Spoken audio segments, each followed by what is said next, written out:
నమస్తే, welcome to లియా news. Jaganmohan Reddy Bangarupalyam పర్యటన సూపర్ సక్సెస్ అయింది. జగన్మోహన్ రెడ్డి గారికి వస్తున్న ఆదరణను చూసి కూటమి ప్రభుత్వం భయపడుతోంది. అందుకే అడుగడుగున ఆంక్షలు విధించింది. ఇక్కడ రైతుల నుంచి అయితే సూపర్ రెస్పాన్స్ వచ్చింది అని చెప్పి జగన్మోహన్ రెడ్డి గారు నిన్న ప్రెస్ మీట్లో మాట్లాడటం జరిగింది. మరోపక్క చూసుకుంటే ఇదే అంశంపై పేర్ని నాని గారు కూడా మాట్లాడారు. జగన్మోహన్ రెడ్డి గారు కదిలి వచ్చే వరకు కూటమి ప్రభుత్వానికి సోయ లేకుండా పోయిందని, మంత్రులందరూ చచ్చారా అని చెప్పి కూడా ఆయన కొన్ని పరుష పదజాలాన్ని వాడటం జరిగింది. ఓవరాల్ గా మరి నిజంగానే రైతులు ఇబ్బందులు పడుతున్నారా? అక్కడ నిన్న 500 మందిని అలో చేస్తామంటే 500 మంది రైతులే నష్టపోయారా అని చెప్పి కూడా జగన్మోహన్ రెడ్డి గారు అడుగుతున్నటువంటి పరిస్థితి. ఆయన పర్యటన మరి సక్సెస్ అయిందా? ప్రజల నుంచి ఆయనకు ఎలాంటి ఆదరణ లభించింది? మరి కూటమి ప్రభుత్వం రైతులను ఉద్దేశించి చేస్తున్నటువంటి చర్యల పట్ల మరి రైతులు ఏ విధంగా స్పందిస్తున్నారు? ఇలాంటి విషయాలు తెలుసుకుందాం. మనతో పాటు ఉన్నారు senior political analyst Adusumalli Srinivas గారు. నమస్కారం సార్. నమస్కారం సార్, మొత్తానికైతే మామిడి రైతులను అడ్డుపెట్టుకొని జగన్మోహన్ రెడ్డి గారు చేయాల్సిన రాజకీయం, చూపించాల్సిన బల ప్రదర్శన అన్నీ కూడా నిన్న చూపించేశారు, అయిపోయింది. మా నాయకుడు నిలిచి గెలిచాడు అని చెప్పి వాళ్ళు ప్రచారం చేసుకుంటూ ఉన్నారు. సో నిజంగానే మరి అక్కడ ఆయనకు అంత ఆదరణ లభించిందా? అంత జన సమీకరణ జరిగిందా? అండ్ ముఖ్యంగా పోలీసులు మళ్ళీ భద్రతా వైఫల్యాలు కనిపిస్తున్నాయని చెప్పి ఆయన కూడా అంటున్నారు. సో ఓవరాల్గా ఆయన పర్యటన గురించి రైతులు ఏమనుకుంటున్నారు? మీ ఉద్దేశం ఏంటి? ఇప్పుడు రాష్ట్రంలో రైతుల పరిస్థితి ఏ ప్రభుత్వం వల్ల వాళ్ళకి ఇబ్బందేనండి. ఇప్పుడున్న కూటమి ప్రభుత్వం వల్ల ఎంతో కొంత మేలు జరుగుతుంది. ఎందుకంటే వాళ్ళకి బాధ్యత ఉన్నవాళ్ళు. ఇప్పుడు చంద్రబాబు నాయుడు గారిది ఎలా ఉంటుందంటే, ఇప్పుడు మామిడి రైతులు చూసుకోండి, యాక్చువల్గా చిత్తూరు జిల్లాలో మిగతా జిల్లాలతో పోల్చుకుంటే కాపు కొంచెం లేటుగా వస్తుంది. క్రాప్ పంట అంటే జూన్ మొదటి వారంలోనో, మే నెలాఖరు జూన్ మొదటి వారంలో వస్తుంది. మనకి ఏప్రిల్ నుంచి స్టార్ట్ అయిపోతుంది మిగతా ఏరియాలో. అంటే తోతాపురి రకం మీరు చెప్తున్నారు? తోతాపురి రకం అని కాదండి, ఆ మామిడి రకాలు ఇప్పుడు మీకు ఆగస్టులో కూడా మామిడి పళ్ళు దొరుకుతాయి అక్కడ. అయితే మరి వాళ్ళు చేసే ప్రచారాన్ని బట్టి మేము అధికారంలో ఉన్నప్పుడు మే నెల మొదటి వారంలోనే పంట అంతా కొన్నాము, ఇప్పుడు లేట్ అయ్యేసరికి పాడైపోతుంది అంటున్నారు. ఇప్పుడు మీరు రుజువు చూపించమని అడిగే అవకాశం ఉందా? మీకు చెప్పేసి పోతాడు. దాన్ని వివరాలు అడిగేవాడు ఎవడు ఉంటాడు అక్కడ? పోనీ ఎవరన్నా టీడీపీ వాళ్ళతో ఎవరితో ఎదురుబదురుగా కూర్చుని టీవీ చర్చల్లో పాల్గొంటారంటే పారిపోతారు, రారు. అలా ఎందుకు? అసెంబ్లీకి వెళ్ళొచ్చు కదా. అదే అసెంబ్లీకి వెళ్ళి అక్కడ అడగొచ్చు, నిలదీయొచ్చు. అది చేయరు. వీళ్ళు బురద జైలు పోతారు కడుక్కోమని, అంతే. వాళ్ళు మొదటి నుంచి వాళ్ళకి అలవాటు. యాక్చువల్గా గ్రౌండ్లో రైతులకు తెలుసు ఏం జరుగుతుందో. సాధారణంగా ఆయన ధాన్యం గురించి కూడా మాట్లాడేది, దాని గురించి మాట్లాడదాం. మామిడి పంట ఎలా ఉంటుందంటే అండి, ఈ సంవత్సరం బాగా కాసిందనుకో, మరుసటి సంవత్సరం దాంట్లో సగమే ఉంటుంది పంట. ప్రతి సంవత్సరం ఎరగగాసేది. ఈ సంవత్సరం బాగా కాసిందంటే మరుసటి సంవత్సరం అందులో సగమే కాస్తుంది. అంత దిగుబడి వస్తుంది, సగమే దిగుబడి వస్తుంది. ఈ బాగా కాసినప్పుడు కూడా రైతుకి అనే కష్టాలు, గాలి దుమ్ములన్నీ, తేను మంచని, పాపం వాళ్ళ కష్టాలుగా భగవంతుడికే తెలియాలి. అంటే ఆ పండు పక్వానికి చేతికి వచ్చేటప్పుడు, కోతకు వచ్చేటప్పుడు కాయ పూత, పిండి, కాయ ముదిరిన తర్వాత, తయారైన తర్వాత పండు చేతికి వచ్చేటప్పటికి, ఫలసాయం చేతికి వచ్చే లోపల అనేక గండాలు ఉంటాయి మామిడి రైతుకి. పూత పూసినప్పుడు తేనె మంచు అని కురుస్తూ ఉంటుంది. ఆ పూత టైంలో ఆ తేనె మంచు కురిస్తే పూత మాడిపోద్ది, మబ్బులు వేయకూడదు. ఆ పూత సక్రమంగా పిండి కట్టిన తర్వాత ఆ పిండికి ఏదైనా తెగుళ్ళు ఆశిస్తే పిండి రాలిపోద్ది. దాని పురుగు మందులు వేయకూడితేనేమో ఎక్స్పోర్ట్ ఉండదు. అక్కడ క్వాలిటీ తేడా వచ్చేసి వాళ్ళు రిజెక్ట్ చేస్తారు. ఇన్ని సమస్యలు ఉంటాయి పాపం. అలాగే కాయ అయ్యి, పిండి అయ్యి, కాయ అయ్యి, పండు అయిన తర్వాత చేతికి వచ్చింది లోపల గాలి దుమారాలు ఉంటాయి కదా, వడగళ్ళ పండి అనుకోండి, ఆ కాయకి దెబ్బతలితే కాయ కుళ్ళిపోద్ది, లేకపోతే పురుగు వచ్చేస్తుంది. ఎన్ని గండాలు దాటుకుని గాలి దుమ్ములు ఇలాంటివన్నీ, ఇప్పుడు సమ్మర్లో చూడండి గాలి దుమ్ములు ఎలా వస్తూ ఉంటాయి, ఏప్రిల్ మే నెలలో గాలి దుమారాలు వచ్చేస్తాయి కదా. వాటన్నిటిని అధిగమించి దాటుకుని ఆ కాయ కోతకు వచ్చిన తర్వాత ఈ ధరలో లాస్ట్ ఇయర్ డిమాండ్ ఉంది, బాగానే పోయింది. అంతకుముందు సంవత్సరం తగ్గింది. కరోనా సమయంలో మటన్కి వెళ్ళిపోయారు, నేల మటన్కి.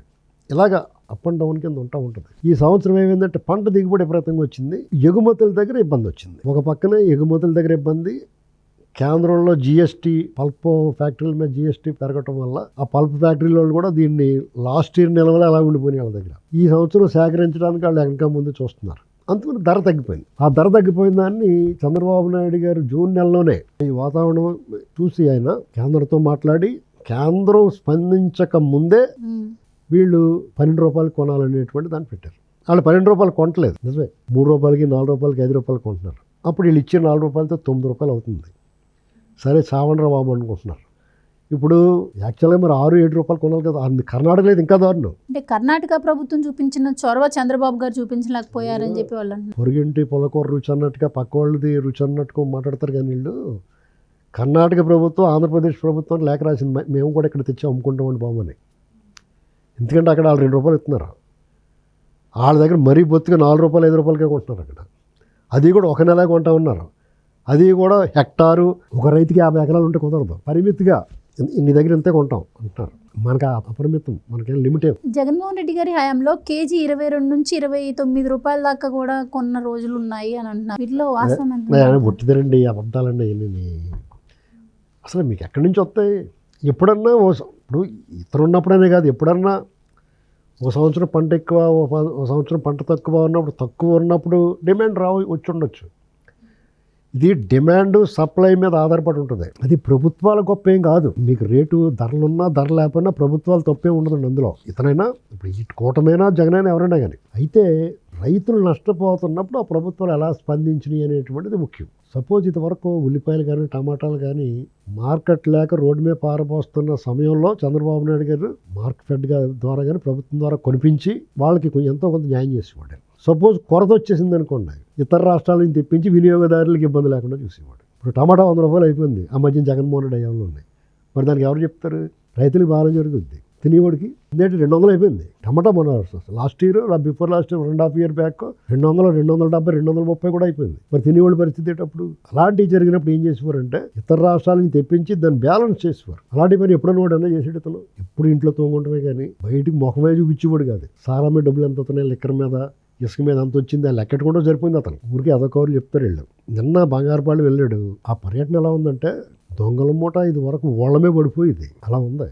ఆ పళ్ళు తీసుకొచ్చి రోడ్డు మీద పారిపోతుంటే ప్రాణం రైతుకి విసవిసలాడిపోతుంటే తిని వస్తువు కదా, అది కింద పడి తొక్కిస్తారా? నువ్వు వచ్చినప్పుడే అది సమస్య హైలైట్ అవుద్ది. నువ్వు వచ్చి విధానం ఇలా కన్నా నువ్వు సింపుల్గా వచ్చి ఒక 100 మంది వేసుకుని రైతులందరూ సమావేశం ఏర్పాటు చేయించి అందంగా అక్కడ కూర్చొని చంద్రబాబు నాయుడు గారు కూర్చొని మాట్లాడుతున్నారు కదా, ప్రజలతో ప్రశ్నిస్తున్నాడు, ఆయన మాట్లాడుతున్నాడు, వాళ్ళ చేత మాట్లాడుతున్నాడు కదా. అలా నువ్వు అందంగా మాట్లాడి తన సమస్యలు చెప్తారు. నువ్వు ప్రభుత్వాన్ని డిమాండ్ చేయి దీన్ని సాల్వ్ చేయమని. అది చేత కాదు. అసలు వెళ్ళిన పని ఏంటి? నువ్వు ఒక్క రైతుతోడన్నా మాట్లాడేవా? అసలు అదే రైతులతో నేను మాట్లాడడానికి అని వెళ్తే రైతుల్ని నా దగ్గరికి రానికుండా అడ్డుకున్నారు అని చెప్పి ఎవరు అడ్డుకుంటారండి? ఇంత జనం వచ్చేసిన తర్వాత నిన్ను ఇంత జనాన్ని ఆపకుండా వదిలేసినప్పుడు రైతులు ఎవడు అడ్డుకున్నాడో? మాట్లాడడానికి కూడా అర్థం పర్థం ఉండాలి. నిన్ను ఎంతమంది రమ్మన్నారో, ఎన్ని వెహికల్స్ వేసి రమ్మన్నారు, నువ్వు ఎంతమందితో వచ్చావు, నీ శాస్ట్లేటి, నీ చుట్టూరు ఉన్న గ్యాంగ్ నీ మనుషులే కదా నిన్ను పిసికేసారు, చపాతీ పిండి పిసుకున్నట్టు నీకే మళ్ళీసారి నువ్వు రాడు. ఇప్పుడు ఆ మనుషులే ఎవడికి కత్తిచ్చి పొడవక్కలేదు. వాళ్ళు ఒంటి నుండి చెమట రాహేస్తే చాలు చచ్చిపోడా మనిషి. శుభ్రంగా ఇంట్లో ఇప్పుడు బట్టలు అలగకుండా ఓసిటీ ఉంటుంది, ఓవర్ క్లీనింగ్ డిజాస్టర్. వాళ్ళు కొంతమంది సేదత్వం ఉంటుంది, వాళ్ళు ముట్టుకోరు ఏది బాబోయ్ అనుకుంటారు. అలా పెరిగినోడే కదా ఇంట్లోని. ఇప్పుడు ఏ మాటకు ఆ మాట చెప్పుకోవాలి. అతను కూడా గోల్డ్ స్పూన్తో పుట్టాడు. ఇంట్లో శుభ్రం, మనుషులు, పరిచర్యలు, పరిచారికలు అంతా ఉంటారు శుభ్రంగా, ఎక్కడా కూడా ఇబ్బంది లేకుండా. ఈ జనాలు వచ్చి మీద పడిపోయారు అనుకోండి, ఇప్పుడు బయట తిరిగిన జనాలు చెమటలా పెట్టి ఇతను కారులో కూర్చొని ఏసీలో కూర్చుంటాడు, శుభ్రంగా ఉంటాడు దొండపండులాగానే. ఈ జనాలు అందరూ మురికి బట్టలు వేసుకుని మురికి చేతులు ఇచ్చుకుని ఆ చేతులతో ఏం తిన్నారు, ఏం కడుక్కున్నారో తెలదు కదా, అవన్నీ ముట్టేసుకుంటుంటే వాళ్ళకి ఎలా ఉంటుంది? మా ఊళ్ళో ఒకళ్ళు ఉండేవారు. అంటే ఇది సరదా చెప్తున్నాను. ఇది మా నాయనమ్మ అవుద్ది, ఆవిడకి ఓసిటీ ఉందన్నమాట. అంటే ఈ శుభ్రం మీద చేదస్తాం. ఎప్పుడు గాలి పీల్చుకుంటే ఈగల దోమలు వెళ్ళిపోతాయి లోపలికి, లేకపోతే సూక్ష్మ క్రిములు వెళ్ళిపోతాయేమో అని దుర్వాసన వెళ్ళిపోతాయి, ఇలా మూసుకుని ఉండేది. ఇలా చెంగు ఇలా చెంగు. మా గ్రౌండ్లో మా మండువా ఎదురుకుండా పెద్ద గ్రౌండ్ ఉంటుంది, ఆడుకునేవాళ్ళం పిల్లలు. అప్పుడు ఈ డ్రైనేజీ సిస్టమ్ లేక ఎవరి కాళ్ళు ఒక మూల గొయ్యి తవ్వి ఇంట్లో వాడిన నీళ్ళంతా అందులోకి వదిలేవారు. అలా నీరు ఇంకిపోతూ ఉండేది. అలాగే వాళ్ళ ఇంటి ముందు ఒక గొయ్యి ఉంది, మా గ్రౌండ్కి వాళ్ళ ఇంటి ముందుకి వచ్చేలాగా ఒక గ్రౌండ్. బంతి ఆడుకుంటాం కదా మేము, ఆడుకుంటూ అందులో పడిపోయింది. అందులో పడిపోతే నేను ఇంకోటి ఆడవెళ్ళి చెయ్యటి తీసాము అందులోంచి. దానికి అక్కడ మా మామకి అబ్బ ఉండగలరు రోజు నువ్వు అంటే తనే చెయ్యి పెట్టేసినట్టుగా అంత ఇబ్రగం వచ్చేసింది ఆవిడకి. ఇక లోపల పారిపోయింది చూడలేక. అంటే ఆ కుళ్ళు బాడిలో చేయడం మేము తీసేసినప్పటికి తట్టుకోలేకపోయింది. నన్ను ఎప్పుడు ముట్టుకోలేదు. ఇంకా తర్వాత నేను మా దగ్గర చుట్టాలే ఏంటండి, మా తాత మేనకోళ్ళే. నన్ను ఎప్పుడు నేను దగ్గరికి వస్తే అంత దూరం నుంచి ఉన్నది ఇప్పటికీ చనిపోయింది అనుకోండి ఈ మధ్య. కానీ తర్వాత నేను పెద్దోడైన తర్వాత కూడా నన్ను కనీసం 5-6 అడుగుల దూరంలో చూసింది, నన్ను దగ్గరికి రానివ్వలేదు. అంత శుభ్రం మీద అంత ఫీలింగ్ ఉంటుంది అలాగే. అటువంటిది ఇతను నిన్న జనాలు వచ్చి ఫిసికేస్తుంటే వాళ్ళు చిట్టేస్తున్నాడు చూసాం కదా. నీకు అవసరం అది, నీకు అవసరం నీ ముఖానికి ఇవన్నీ గోల. దొంగలడ్డ 6 నెలలకి కుక్కల మురి అనేటువంటిది నువ్వు ఏమాత్రం నిన్ను ఎప్పటికప్పుడు ఒక అంచనా వేసుకుంటే దాన్ని అంతకు మించి నువ్వు చండాలంగా ఉంటున్నావు. సీజన్ అయిపోతుంది ఒక పక్క నుంచి, నువ్వు విన్నాళ్ళు ఆవిడ ఏం పీకు, ఇది ఏంటిది జూలై నెల, జూలై 8వ తారీఖు ఇవాళ, నువ్వు ఎప్పుడు వెళ్ళాలి? నిజంగా రైతుల మీద ప్రేమ ఉంటే నువ్వు జూన్ 15 ఆ ప్రాంతానికి వెళ్ళాలి. నువ్వు ఆ టైంలో అక్కడ ఉన్న చైనీస్ స్నాచర్స్, రౌడీ షీటర్లు, యాంటీ సోషల్ ఎలిమెంట్స్ని పరామర్శకి వెళ్ళావు. అప్పుడు రైతులు గుర్తు రాలేదా? నిజంగా అప్పుడు వచ్చి ఉంటే ఒకవేళ ప్రభుత్వం నీకు భయపడిపోయి ఏమన్నా ఇంకొక 4 రూపాయలు ఎక్కువ ఇచ్చినేమో, లేదా నీ జేబులోంచి ఒక పావుల 10 రూపాయలు తీసేవచ్చు కదా. పవన్ కళ్యాణ్ గారు ఇచ్చాడు లేదా కౌలు రైతులకి? 11 లక్షలు 2 లక్షలు ఎంతో కొంత ఇచ్చాడు లేదా? నువ్వు దొబ్బేసిన డబ్బులోంచి కొంత ఎత్తే నీకు సొమ్మేం పోయింది? నువ్వు దొబ్బేసిన డబ్బుల్లోంచి మధ్యలో దొబ్బేసావు కదా, చెవిరెడ్డి గివిరెడ్డి ఇలా మోపు చేశారు కదా. ఒక 400 కోట్లు 200 కోట్లు పట్టుకెళ్ళి మూటలు అక్కడ పెట్టుకుని రెంటరా బాబు ఇలా తీసి పంచిపెట్టకపోయావా? దొంగోడే కానీ మంచోడని కుందరు కదా, అవునా కదా? ఇప్పుడు బ్రహ్మానందం ముసలోడే కానీ మహానుభావుడు అంటాడు ఏదో సినిమాలో, అలాగా దొంగడే కానీ చాలా మంచోడు, ఇతను మనిషి మంచోడే, గుణమే గుడిసేది అని చెప్పుకుంటారు. అవన్నీ మానేసి ఈ దొంగల మూటలు అంతా వేసుకుని ఆ టాటర్, ఇప్పుడు ఏమైంది, ఆ టాటర్ డ్రైవర్లు బుక్ అయ్యారు. వాళ్ళు చెప్తారు వాళ్ళ యజమాని బుక్ అవుతాడు. పైగా 3 టాటర్లు 4 టాటర్లు పంపించాడు ఒక అతను, వీళ్ళ మనిషి ఓ రెడ్డి గారు, ఆయన తోటలో కాయలు పంపించాడంట ఒక రకం. కొంతమంది మార్కెట్కి తోలుకొచ్చి ఎత్తుకొచ్చారంట డబ్బులు ఇస్తాంలే అని. ఇప్పుడు ఆ డబ్బులు ఇవ్వలేదు, లబోదీబొమ్మని ఎడుతున్నాడు అతను. మా పక్కన నేను దానికి కంపెనీకి వేసుకోలేదు, ఇల్లు డబ్బులు ఇవ్వలేదు, వీరికి మా మీద కేసులు పెట్టారు అని లబోదీబొమ్మంటున్నాడు అతను. అంటే వీళ్ళ అరాచకం అండి. మీకు బాహుబలి సినిమాలో అది కల్పనే కానీ కాల్పనిక దృశ్యాలు కథలే అది. అందులో చెప్తాడు కాలకేయుల గురించి ఒక ఇంట్రడక్షన్ ఇస్తారు. వాళ్ళు అడుగుపెట్టిన రాజ్యం సర్వనాశనం అయిపోద్ది, మానభంగాలు, హత్యలు, దోపిడీలు చేసుకుంటూ పోతారని చెప్తారు ఇంట్రడక్షన్.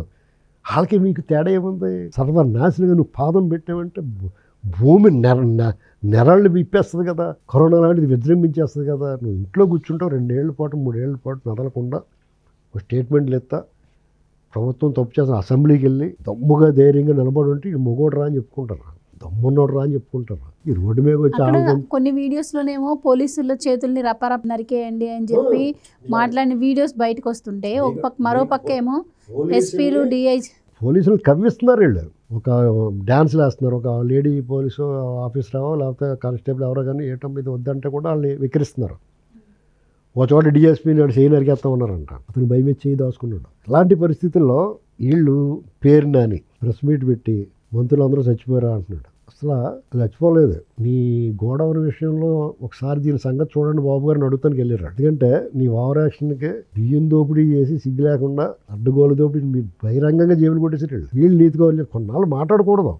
ఈ ప్రభుత్వం కూడా వీళ్ళని నోరెప్పకుండా చేయాలి. ప్రజా సమస్యల మీద మాట్లాడితే ఎవ్వడం కూడా తప్పు పట్టడు. అయితే మీలాంటి వాళ్ళు ప్రజా సమస్యల మీద మాట్లాడే హక్కు కూడా ఉండదు. ఎందుకంటే ఈ ప్రజా ద్రోహులు, ప్రజా కంటకులు, అరాచకవాదులు, అవినీతి పరులు, మీకున్న అర్హతలు ఉండవు. జైలు శిక్ష పడినోడికి ఓటేసే హక్కు ఎలాగైతే ఉండదో, జైలు శిక్ష పడిన తర్వాత వాడి ప్రాథమిక హక్కులు కొన్ని హరించబడతాయి.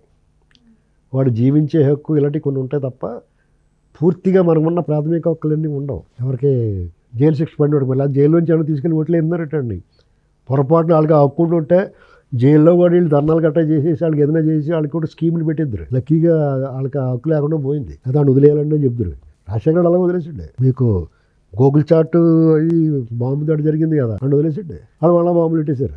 చాలా దూరం ఒక ఏఎస్పీ గారిని చంపేసాడు. అలా చేయమండి. ఎందుకంటే మనకి చాలామంది తెలియదు, వీళ్ళు ఏదో అనుకుంటున్నారు, మహానేతలు అనుకుంటున్నారు చాలామందిని. వీళ్ళు చరిత్ర తెలియక మీకు ఏం తెలుసు అండి? మీరు పిల్లలు 25 ఏళ్ళు 30 ఏళ్ళు మీకు ఏం తెలుసు? ఒక 20 ఏళ్ళ క్రితం ఏం జరిగింది మీకు ఏం తెలుసు? చిన్నపిల్లలు మీరు మీలాగే ఉండరు.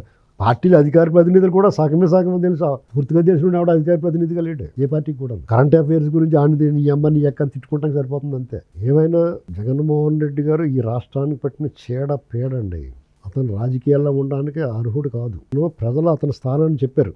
అతను కూడా తెలుసుకుని చాలురా బాబు మనం దొబ్బేసిన గాడికని ఏదో టైంలో కోర్టులు ఎలాగ పర్మిషన్ ఇస్తాయి వెళ్ళటానికి, ఇంక వెళ్ళిపోయి అక్కడ ఉండిపోవాలి, రాకూడదు. ఎలాగా చంద్రశేఖర్ రెడ్డి ఇలాంటి వాళ్ళు చెవిరెడ్డి ఎప్పుడో చారేసేసారు కదా డబ్బులన్నీ.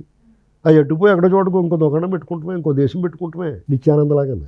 ఎందుకు ఇక్కడ వచ్చి అందరి చేత మాలాటోళ్ళ చేత మేమంతా నీ ముందు మాలాటోళ్ళ చేత సీ అనిపించుకుంటాం ఎందుకు? ఏంటండి మేమే కదా అందరూ చీ అంటున్నారు కదా. పోనీ నువ్వేమైనా కష్టపడి చంద్రబాబు గారిని విమర్శించి చేస్తానికి ఆయన ఎక్కడ నువ్వెక్కడ, నక్కకే నాగలోక అనుకున్నంత తేడా ఉంది కదా. ఆయన ఎంతసేపు ప్రజలు, జనము, జలము, ఇదిగో పేరెంట్స్ మీటు ఏమ్మా నీకు ఎలా ఉంది, నీకు అన్నీ అందుతున్నాయా లేదా, ఇలా నువ్వు ఏ రోజున అడిగావా, అలాగే మంచి చెడ్డ చూసావా, పైగా నెత్తిమే చేయటి కూడా. కాబట్టి వాళ్ళు అలాగే ఉంటారండి. ఈ ప్రభుత్వం అప్రమత్తంగా ఉండాలి. మా తోటలో పావులు లేవనుకుంటే ఒకలాగా ఉంటుంది. చెంబెట్టుకెళ్ళి వాళ్ళు మా ఎల్లరా అప్పుడు ఏముండవు కదా తోటలో, ఆ పావులు ఎక్కడున్నాయి చుట్టూ చూసుకునే వాళ్ళు కూర్చుని ముందు. అలాగే వీళ్ళతోటి రాష్ట్రంలో ప్రతి అడుగు కూడా జాగ్రత్తగా వెయ్యాలి. ఈ పాములు, తేళ్ళు, జర్లు ఉన్నాయి, వీళ్ళందరూ విష పురుగులు ఇవన్నీ. పాములు, తేళ్ళు, జర్లు, మండ్రగబ్బలు. అంటే తేళ్ళు ముదిరితే మండ్రగబ్బలు అయిపోతాయి అన్నమాట. మామూలు తేలు ఉంటుందా, అది అలా బాగా ముదిరిపోయి ఏజ్ వచ్చేసిందనుకో మండ్రగబ్బ అంటారు దాన్ని. అది గరిచిందంటే అక్కడ చచ్చిపోతాం పాములాగా. తేలు గరిస్తే బాగా నొప్పి వచ్చేస్తుంది, కాలు వచ్చిపోతుంది, నొప్పి వస్తుంది, భయంకరమైన నొప్పి వస్తుంది. ఆ విషయానికి చచ్చిపో. మండ్రగబ్బ గరితే చచ్చిపోతాం. అవి పెద్ద పెద్ద రాళ్లలోనూ వాటిలోనూ ఇలా ఉండి మీసాలు వచ్చేస్తాయి వాటికి. అంటే ఆ డిప్ప మీద ఎంటుకలు వచ్చేస్తాయి అన్నమాట ముదిరిపోయి. కాబట్టి ఈ ప్రభుత్వమే జాగ్రత్తగా ఉండాలి. Thank you so much. Please subscribe to Leo news for more videos.